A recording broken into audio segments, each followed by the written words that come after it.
11 o'clock, welcome in. Gamecock Central Takeover Hour presented by Firehouse Subs. Tyler Head, Chris Clark, along with you here on your Tuesday on the game. We'll get back into our conversation about year number 4 under Shane Beamer. A lot of you went in the Firehouse Subs text line. I want to get to this first, though. We didn't get a chance to dive into this yesterday, as it's been a lot of time talking about the media poll that came out on Friday at the end of SEC Media Days, where South Carolina, as expected, was around 13th, or it was 13th, which is around the area we expected them to be, not very favored by a lot of people in the conference. But we also got the all preseason SEC teams from the media contingent as well. And unfortunately for South Carolina, as again, probably not shocking, but nobody ended up making the first team all SEC. Though we did have some guys sliding on the second team with Rocket Sanders and Debo Williams, as well as Hunter Rogers at long snapper. Can't forget him. Yeah, I mean, you should have led with him. I mean, look, can you be? It's kind of like the poll, as far as the team poll. Can you be incredibly shocked? I mean, No.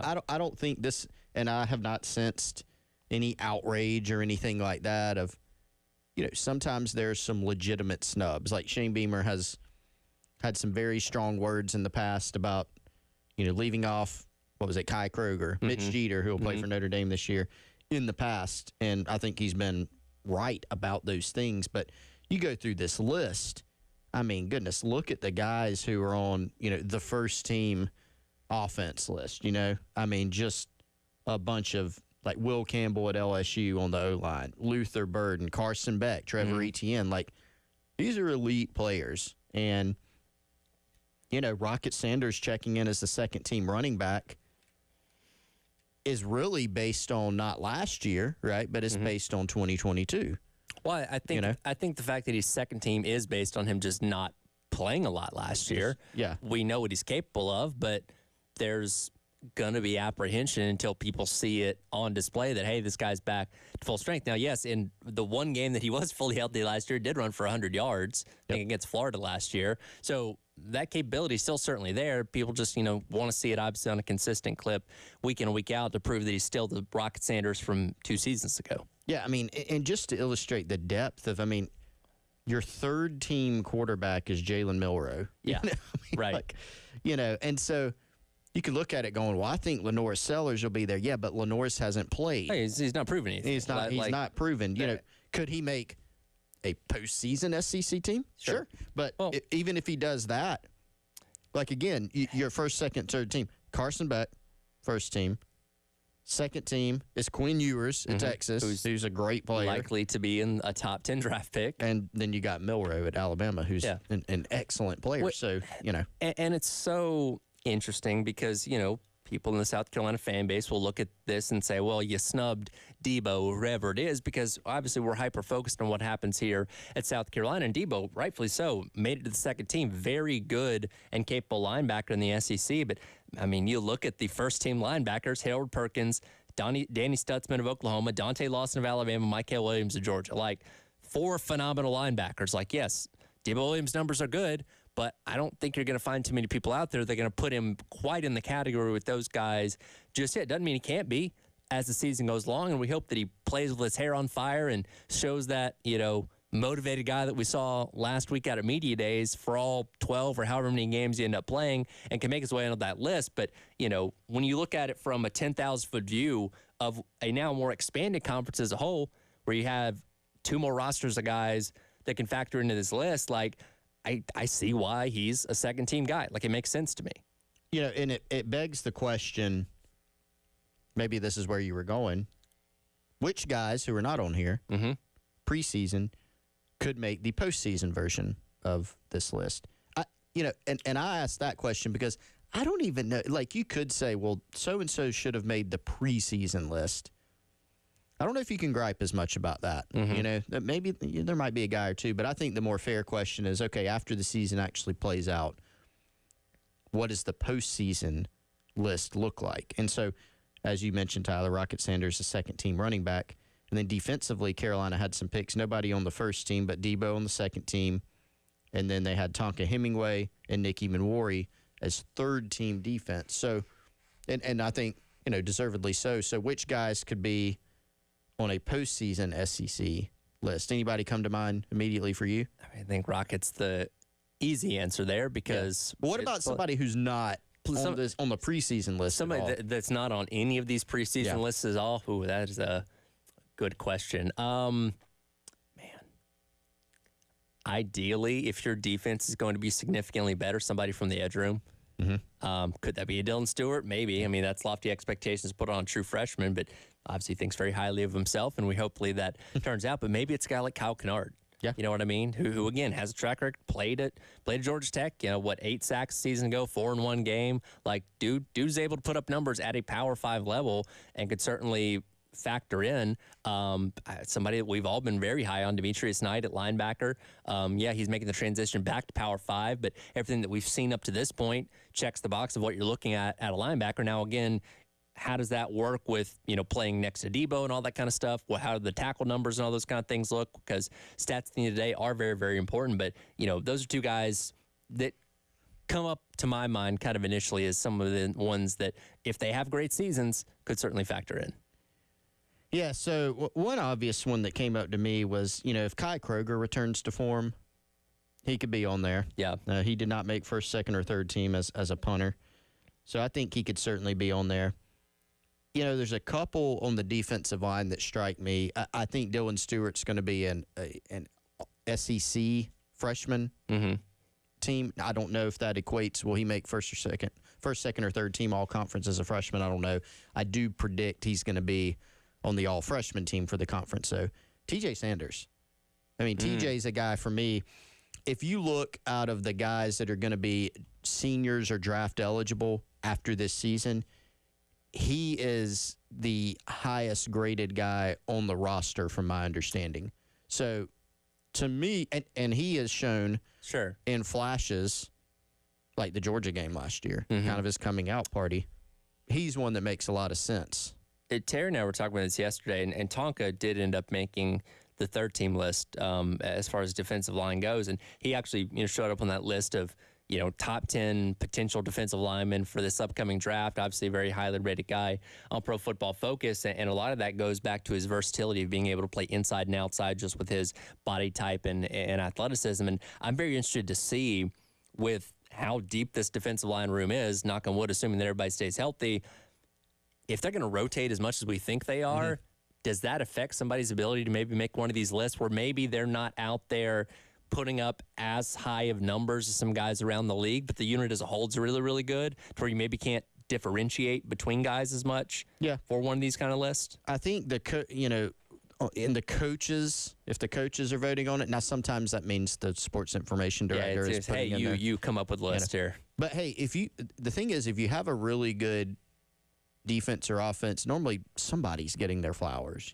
from that. So I think TJ Sanders, DeAndre Jules is another one. Again, I mean, he flying super under the radar. NFL guy this past year if he wanted to. He's got a draftable grade right now. And so now, again, he will have to go and continue that or better it. But he's one that comes to mind for me. I could see like a Jalen Kilgore sliding into there. Maybe an O.D. Fortune. Offensively, that is where you got one player who's a preseason All-SEC pick. To have the type of offense that you need to have this year, do you need to end up having, more than one postseason? Certainly if Rocket Sanders is on an All-SEC team list at the end of the year, that means that he's had a really, really good season, and that's what you need from him. But can you have a receiver on that list? Can you have a tight end on that list? Does Lenore Sellers have a big year one to where he's, he's third team? Again, you're going to have to pass. I would say you got to pass 3 pretty elite and guys. Others. I mean, those aren't the only good ones. Like Brady Cook's not on the list. Right. What's Nico going to be at Tennessee? Jackson Arnold at Oklahoma. It's a lot. You got 15 other quarterbacks you're competing with now. Probably double-digit SEC quarterbacks are getting snubbed from that list now and at the end of the season, because there's going to be more than 3, not just good, but really, really good ones. Here's an interesting one. Billy from Blythewood weighs in and says, how about Case and Henry? Here's somebody that we've talked about what this guy is supposed to be playing that right tackle spot. He just can't stay on the field long enough to go out there and prove it. The practices, winning the spot in the offseason last year, we expect him to be in the mix to do that again this year. Like, if he can just stay out there for more than 4 snaps at a time, he could be great. And we hope he is. I mean, you look at, does Josiah Thompson win the left tackle job? Now, if he does, is he going to play well enough as a true freshman in the SEC to make a postseason All-SEC team? I don't know. Would he make all freshmen in that instance? Yes. Mm-hmm. If you win a left tackle job as a freshman in the SEC, you deserve to be on the list, even if you don't play particularly well. So, yeah, I mean, Henry is a good pick. I mean, you would certainly love to get through the season and look back and say, hey, South Carolina had an offensive lineman selected to that list. That, again, that means you have shown improvement if you go back and have done that. But, yeah, will they have another guy or two at the end of the year? If the season goes like everybody hopes offensively and defensively, I think you'll end up having more picks on this list individually. Yeah, and that's the hope. And again, this list from the preseason is from guys and girls at media days that aren't keenly paying attention to what exactly happens at South Carolina on a day-in-day basis. We talked about, somebody from USA Today thought Robbie Ashford was going to be the starting quarterback. Somebody else thought Doty was going to be the starting quarterback. Shows they haven't been paying attention here. So these kind of lists are all stats heavy, name recognition type things, people that know your name based on a more general sense covering college football. But when you get towards the end of the season, you can actually look at the year as a whole, who made impacts in what games. That's where you get a little bit more of the refined, specific list of who actually stepped up and performed to be able to make it, on a first, second, or third team all SEC. Yeah, and I think even with this list, we could go through and say, why isn't this guy on there? And again, it's a media poll. There are probably some guys on that list that you could take a deep dive and say, man, he seems a little bit too high. Sure. What about this other guy from this other school? So, yeah, imperfect science. But the point is, it is somewhat telling, though, right? Like, because, again, a lot of this is based off last year. South Carolina went 5-7. They had plenty of struggles. They're not going to go into the season having, here's 5 players on the first and second team offense and defense. That's just not going to happen. Right. Bam Scott, by the way, another good candidate to make a. Also, yeah, absolutely. There's plenty. We saw him show his capabilities at the end of last year. We'll talk a little bit of Missouri football coming up next with Gabe Diermond of Power Mizzou. Quickly, though, I want to remind you the best moment in Gamecock history since 2000.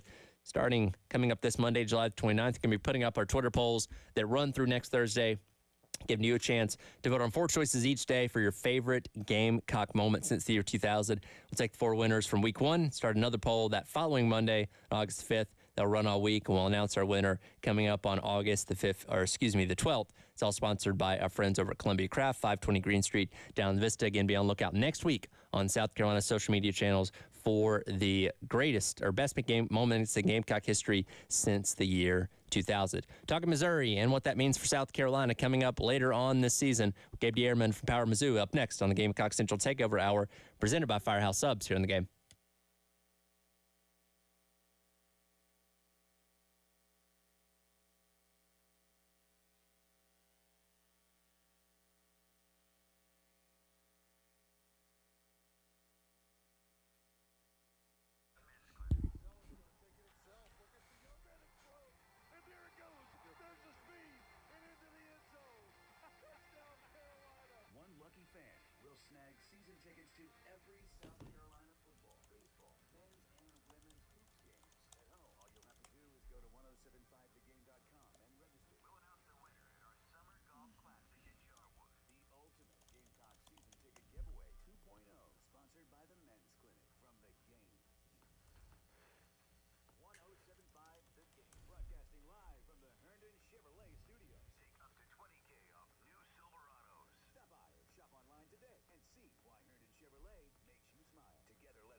Tyler and I were just talking about how we're hungry. It's 11:15 a.m. Eastern time here on the game, and we kind of wish we were at Firehouse Subs because by now we would have a Firehouse Subs sandwich in hand, actually multiple, But the exciting news is we're going to be doing that Thursday. Come on out right across from Lexington Medical Center in Lexington. We will be at Firehouse Subs there from 9 to noon. The store will open at about 10:30. Come on out, say hey, get some stuff for giveaways. We should have stuff to give away, tickets, koozies, T-shirts, all that stuff. But more importantly, come get yourself a delicious Firehouse Subs sandwich. All of your Firehouse Subs favorites will be available. But if you're elsewhere, if you can't make it, or if you're elsewhere in the Midlands, there are 14 convenient locations for you. FirehouseSubs.com, or download the Firehouse Subs app today. Use the Rapid Rescue to go to avoid the wait and order online. That's FirehouseSubs.com or the Firehouse Subs app.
Welcome back in. Gamecock Central Takeover Hour presented by Firehouse Subs. Tyler Head and Chris Clark along with you on this Tuesday.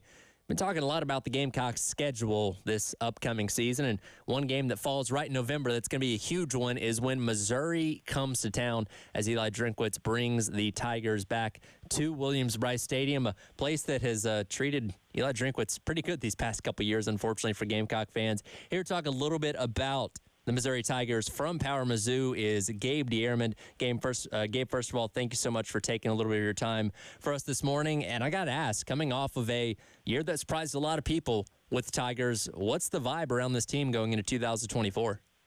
Yeah, this will be my 22nd year covering them, and it is one or two as far as level of excitement.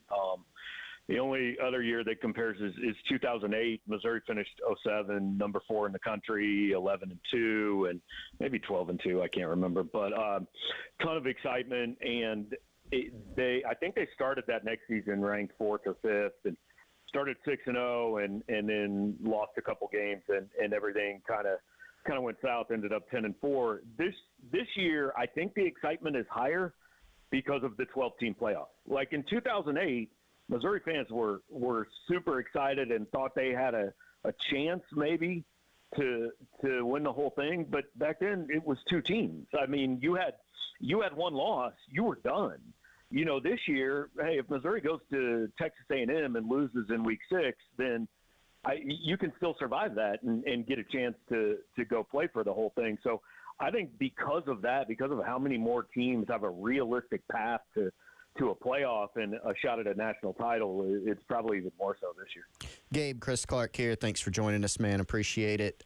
So when you look at Eli Drinkwitz and his trajectory at Missouri, it's been fascinating to watch, right? Because year 1, COVID year, the weird year, he's 5-5, no big deal. But then back-to-back 6 and 7 seasons, and correct me if I'm wrong, but seems like he had some heat on him going into last year, but then he's 11-2, and now the expectations are high. Can you kind of break down just how all this has transpired? Yeah, I mean, first of all, this is college football, right? 12 months ago, I was doing interviews saying, yeah, Eli better win this year. We're going to have an interesting conversation in December. And now it's who's paying for the statue. Right? But, I mean, I will give there were a handful of people, a decent number of people on our message board who even after he was 17-19 through 3 seasons, and I was kind of more of the, hey, Barry Odom got fired for 25-25. Like, hey, when are we going to see this? Yeah, he's recruited well, but when's it going to show up? And there were a decent number of people who said, look, it's unreasonable to think that it was going to show up before year 4. Like the roster he took over is completely different. He's brought in, the 2 highest ranked recruiting classes in school history. He's hitting the portal. Like, it's going to start to show up. And those people have been proven correct. I mean, last year, and I think Missouri's a good case study really for teams all over the country that maybe go into this season without a ton of hype or expectation. There wasn't much for Missouri last year. I mean, even after, I think it was the second game of the season, they beat Middle Tennessee 23-19. And I mean, had to get a Middle Tennessee fumble at midfield to do that. And I wrote after that game, like, guys, this is going to be a fight to get to 6 or 7. And I talked to people in the program who actually agreed with me. They said, I hope we can win 8, and we feel like we need to win 8. And then the very next week they beat K-State on a 61-yard field goal, and that kind of just springboards this season where, their only 2 losses are to top 10 teams that really came down to one play in the fourth quarter. So he's done a heck of a job, and to the point where, hey, if he goes, I mean, every coach is year to year, right? But he can go 4-8 this year, and we're not having a conversation in December. Now, if he goes 4-8, there's going to be a lot of questions, and we're going to have a conversation maybe after next season. But he's earned a mulligan. Again, talking to Gabe DeAirman of Power Mizzou, getting insight on the Missouri Tigers ahead of the 2024 season. Chris and I were talking in the last segment there about the SEC's preseason All-SEC team, and the quarterbacks were Carson Beck, Quinn Ewers, and Jalen Milroe, and we said you could make a solid argument that Brady Cook maybe should have been in the conversation to be in one of those spots after having a significantly better year last year. Took care of the ball really, really well. Obviously had a great complement of receivers at his disposal as well, and now he gets most of those guys back, headlined by Luther Burden. What's the expectation of Brady Cook in this passing game in 2024? I mean, off the charts. And again, a year ago, we weren't sure at this time Brady Cook was Missouri's starter. Eli Drinkwitz did not commit to that before fall camp opened. I think it took about 8 days into fall camp. He named his starter, but the trajectory he's on is one of the most incredible things I've covered here. He's gone from there's no way we win 7 games with this guy to, oh my God, if we lose this guy, what happens, And I agree. I thought Brady and Jackson Dart both could have been in that conversation. I saw one of Carson Beck's best games in person. He's a heck of a player, no doubt about it. But, you know, we also, I think, hold on to recruiting rankings for a long time. And Brady was never supposed to be this good. And so he probably doesn't have quite the hype of some of those other guys. But I look at the three guys that were picked, and I can't exactly say any of them are bad choices or that Brady is unquestionably better than any of them are. Gabe, something that's been discussed a lot, and you touched on a little bit earlier, you know, Eli Drinkwitz and Missouri's recruiting has really, I mean, it's been off the charts, frankly, lately. And something that he credited at Media Days and many other people have rightfully credited is NIL. How has Missouri been so great in the NIL space over the past, I don't know, year or two? Well, first of all, they were the first ones to and I say legitimately the first ones in the country to really figure that. They wrote a state law that basically said, hey, we can pay in-state high school kids sooner than anybody else, and anything related to NIL, the NCAA is not allowed to come in and tell us it's wrong because this is our state law and blah, blah, blah. They've really figured a lot of things out. They brought NIL effectively in-house about a year and a half ago before it was really – I mean, don't get me wrong. I'm sure they did it in a way that was not technically breaking a rule, but they were finding ways around things. You know, they were finding loopholes and stuff. And you're seeing schools across the country now doing things finally that Missouri was doing 2 years ago.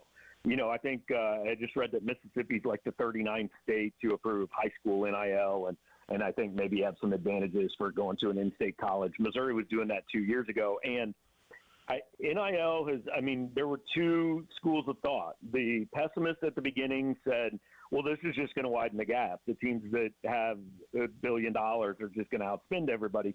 And then there was a school of thought that said, hey, they can't get everybody. And I think Missouri is one of the schools that we all know there are probably 10 to 20 schools across the country who have been practicing NIL for 70 years, right? You know, hey, there's a little in it for you if you come here. And I'm not big on the everybody cheated except us, but in general, Missouri wasn't doing things on the scale of maybe some of those other schools that we're talking about. I don't think anybody's lily white and never broke any rules, but I think there has been a freeing up for Missouri and a lot of other fan bases. Oh, you mean we can do this and there's no risk we're going to get in trouble for it? On board. Missouri's always had a lot of rich alums, a lot of money around the program. I just don't ever think it's been galvanized this way. And Eli Drinkwitz and the former AD, Desiree Reed-Francois, deserve a ton of credit for getting everybody on the same page. And I think kind of making them understand, hey, this is a chance for us to get somewhere we've never been before. Gabe, appreciate your time this morning. Going to be a big game when Missouri does come into town in late November, and going to be very interesting to see where both these teams stand when that game rolls around. Appreciate your time. Thanks, guys. Have a good one.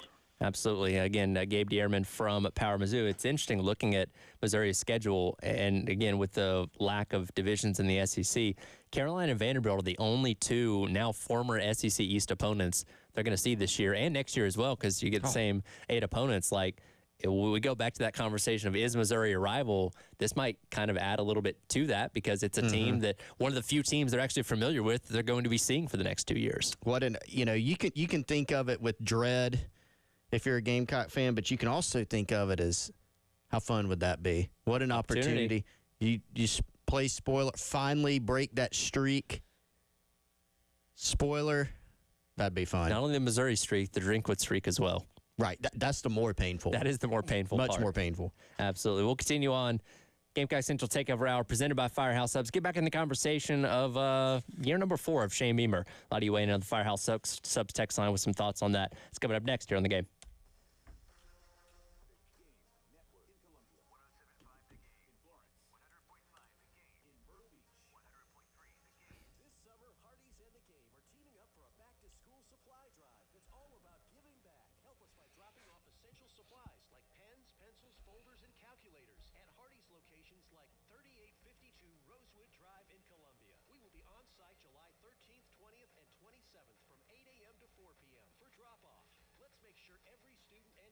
Starts the school year off right.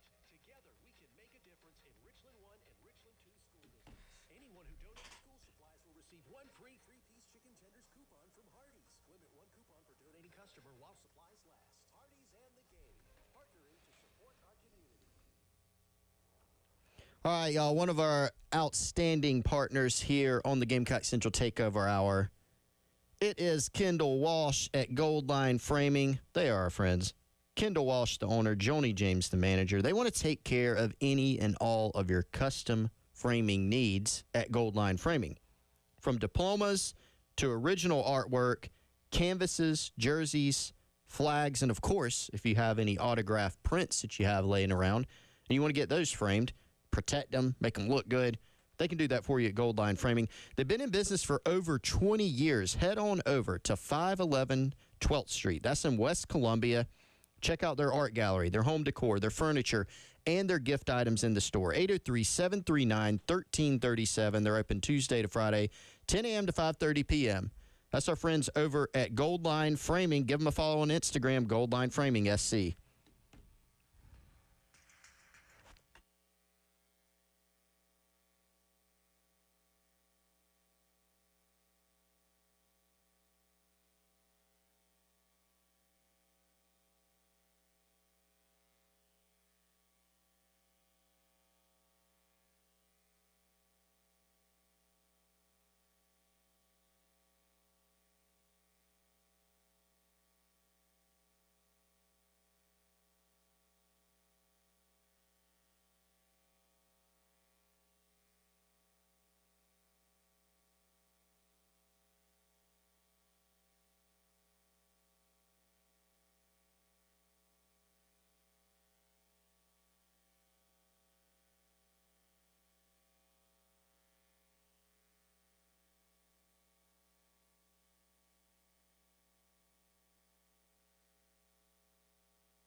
Welcome back in. Gamecock Central Takeover Hour presented by Firehouse Subs. Tyler Head, Chris Clark along with you on this Tuesday. Remind you, the Ultimate Season Ticket makes its return starting next Monday. That is July the 29th. One winner will get season tickets to all South Carolina home football, baseball, women's and men's basketball games for the 2024-2025 sports calendar. Listeners, you go online to 1075thegame.com. Just like last year, we're going to announce 3 finalists, and they will show up at the Summer Golf Tournament at Charwood Golf Club in West Columbia at the end of next month. We will announce the winner on location there. It's all sponsored by the Men's Clinic at the Irmo Professional Center. So again, go online to 1075thegame.com starting on Monday to enter for your chance to win the ultimate season ticket. And hopefully that ultimate season ticket buys you a lot of Gamecock wins at Williams-Brice Stadium this year as we talk about Shane Beamer's 4th year and what is hopefully going to be a turnaround for the Gamecock program. And we talked about some historical years in year 4 for the coaches before Beamer, Muschamp, guys like that, Lou Holtz, and ones that, came before him. Got a lot of people weighing in on some interesting year number 4s, not only in South Carolina, but in college football in general. And let's see here. Nameless texter weighs in and says, interesting factoid. His dad was 6-5 in his 4th season when he was at Virginia Tech. Shane could see a similar season. Now, you do have to play 12 games, so it would be 6-6 potentially, or 7-5. We're going off of the loss record here. It's interesting, though, to look at Frank Beamer's time at Virginia Tech and how different college football is than it was 30 years ago. Oh. His first 6 seasons at Virginia Tech did not reach a bowl game. Now, yes, there weren't as many bowl games there, so getting 6 wins did not guarantee you anything. 2-9, 3-8, 6-4-1, 6-5 in year number 4, 5-6, and then 2-8-1 before 1993 gave him a 9-3 year where they made it to the Independence Bowl. Frank Beamer's record would not last him 6 years anywhere in college football these days because we're in such a win-now, impatient type of mode. Yeah, I mean, people have pointed this out that, hey, and they're right. So sometimes you got to stick with something. Hey, what if Duke hadn't stuck with Coach K? Mm-hmm. What if, Virginia Tech hadn't stuck with Frank Beamer? And you still saw coaches, even back then, they could turn in a record like Frank Beamer did, and some of them would still be fired, even back then.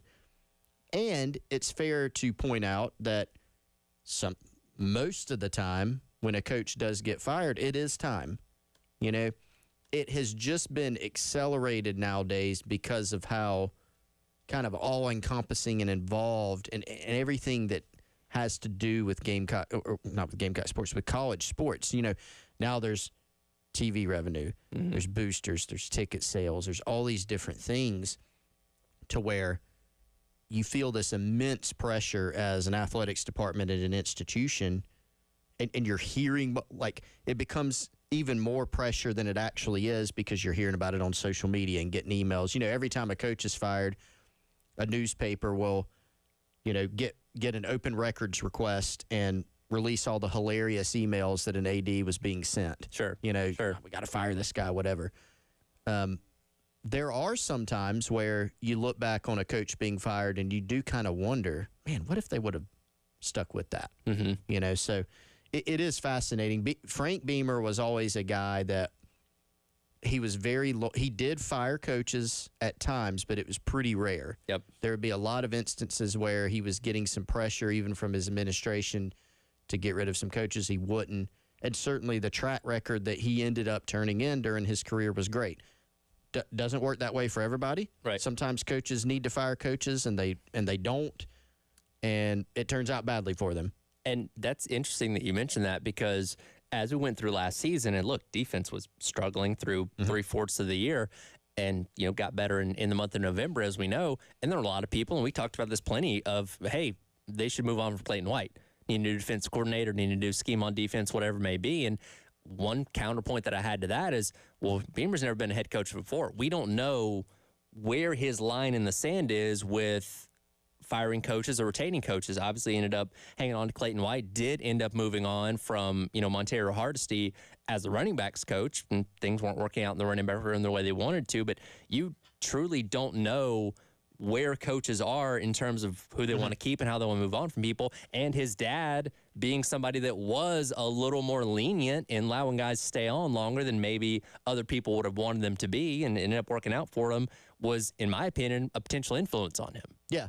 Well, and I think you could look at it as you could look at it with Frank Beamer as lenient, or you could look at it as trusting believing a process. Yeah, yeah. Like knowing, hey, stick I know with the it. results haven't been there yet, but I know what this guy can do, type of thing. And yeah, exactly. And there are Beamer talked about this a lot. Like when Wes and I sat down with him in February, he had just gone through all of these changes, and he went into great detail about it. And Who was the wide receivers coach at that point in time? it was James Coley. It's James Coley. Okay, For a little just bit, make yeah. sure we're getting a gauge of where we're at. Then. That's right. He would leave shortly thereafter, but it was Coley. But there are a lot of people who said at the end of the year, Beamer won't change anything. Yeah. And I don't know why people said that. Just say it. But Beamer had not fired coaches yet. Mm-hmm. And so I guess that's what people were going off of. Hey, there's some things that we as fan base think should change. He did make some changes. And the way he explained it to us, and it made sense, and we'll see obviously what the results are, but hey, there's some instances where I felt like we needed to make a change and shake things up. There are other instances where we obviously needed to get better, but the way to get better was with continuity. Mm-hmm. He used the word continuity a lot. Obviously, he felt like that on defense. Right. He pointed out we were bad in October. We were good in November, and he felt like that was the direction to go. He fired one coach. He reassigned another coach, and another one left. Mm-hmm. And then obviously there were some more shakeups because James Coley left after that. You had to bring on a new receivers coach, Mike Furry. But this was the most change that Beamer had created in his program in this offseason so far. So, by the way, some of the other things that like on the surface, you say, well, Luke Day's still the strength coach. Yes, but it's been very well documented this offseason that Carolina has made some tweaks and changes to their strength and conditioning program, both from a technical standpoint, from a just kind of structure standpoint, changing the workout groups and things like that. So there are some things that, you look up and down a staff list and you say, here's the changes, but they often go beyond that in a program, and they have. So this certainly is the most shakeups that we've seen at South Carolina, and that's part of the equation as they go into 2024 and try to make improvements. Personnel's another part of that, right? So we've seen them retain a bunch of their key players and bring in some other pieces, whether it's freshmen or whether it's guys from the transfer portal. So the hope is that all these things, you add them in to a formula, and then what comes out on the other side is a lot of improvement in 2024. Absolutely. We'll see what happens.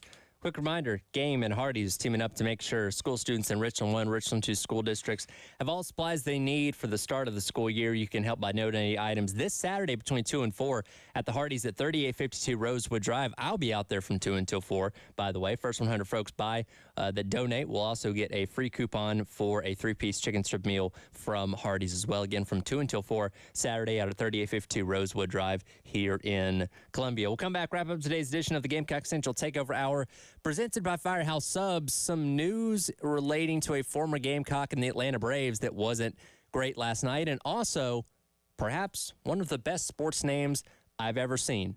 We'll hit that next. Gamecock Central Takeover Hour presented by Firehouse Subs here on the game.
Welcome back in. Gamecock Central Takeover Hour presented by Firehouse Subs. Tyler Head and Chris Clark along with you on your Tuesday. Wes Mitchell, I believe, will be rejoining us tomorrow. We were just discussing that. I think that's what he said as he returns on Wednesday. He may be here, he may We'll not. see. You know? If not, maybe he's holding out until Firehouse Subs on Thursday. I wouldn't blame him. Make his return with a lot of Firehouse Subs. Thursday's going to be a big day. Thursday is going to be a big in day. Gamecock land. Gamecock Land got a commitment we're going to keep our eye on. Birdies with Beamer going on later that day. We'll hear from Beamer. We usually get to hear from the assistant coaches, not at the podium, but media availabilities as well out there. So interested to hear from those guys that we haven't gotten to hear from in a little while. I wanted to hit this.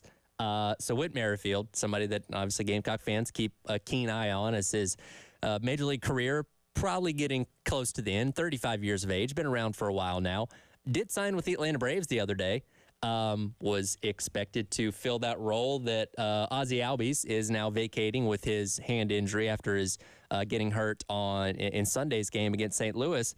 And a lot of excitement, rightfully so, of what Whit Merrifield could bring to the Atlanta Braves. And, well, he didn't even get a chance last night. Fielding routine grounders before the game, injury to the finger.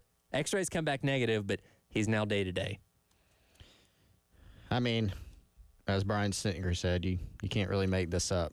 You know, it's been a struggle. It's been a tough year. I mean, Freed got nicked up at the All-Star game, apparently. He's not back. You have the Albies injury, obviously Strider, Acuna. It's really adding up these days to where if you tune in on a random night, you may not recognize some guys on the roster.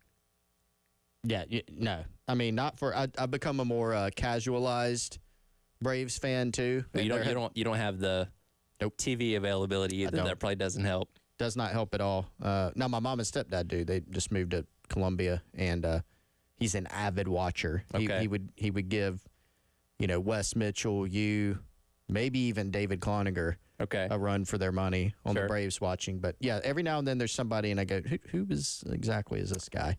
You'll have to ask him his thoughts on Nacho Alvarez Jr., who made his debut for the Braves last night. Honestly, that to me might be one of the best sports names out there. Nacho. Uh-huh.